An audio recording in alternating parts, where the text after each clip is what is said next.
Bunların gereğinin yapılması lazım. Eğer bu سروک گشتی پارتا گل کماری جهبال ترکیه را گهاند اگر ریفراندوم بو گهارینا دستور به بله هاتا پسند کرن ل ترکیه دیموکراسیت نامینید. کمال کلیچتار اغلو ده چاف بکفتنه که داد گل روزنامه زود دویتشه یا آلمانی خسته برچاف کو به پسند کرنا سیستم سروکاتیه ترکیه ده فرمان اردوغان بروچن و پارلمانی چه کاریگری نامینید و روشانه آسایجی ده بردام بید. جاوره تتکرن له حیوانی سانه ل ترکیه یاسا گوهرینا دستوری و گوهرینا سیستم حکمرانی جه پارلمانی بو سروکاتیه بکویتا رفراندومه و انجام هل بجارتن آنجی دبدنگ نولاتیان بیت که دهتا گوهرین یان نه. سروک گشتی جه بارت کرد که اول دیجی اردوغان بانگشه بکن بو رفراندومه و پزراوی او کشه جه اردوغانی مزندره و دستور جه پشتی اردوغانی جی ده هرمینیت و رازوکرن جی ده دجوار بیت. کلیچتار اغلو گوت نچارین لدیجی دولت آکپا پروپاکنده بکن جبرکو اگر سیستم سروکاتی بهتا پسند کرن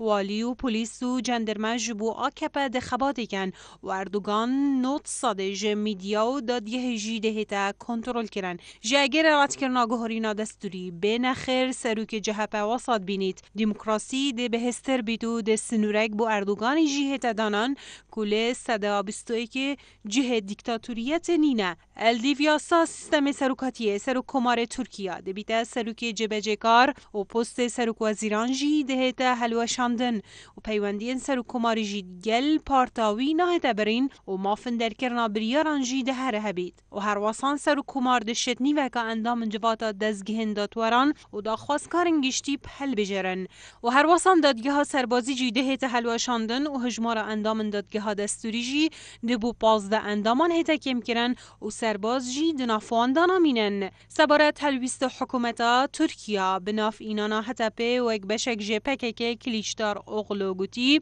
حکومت دوید هر کسی که بجید نخیر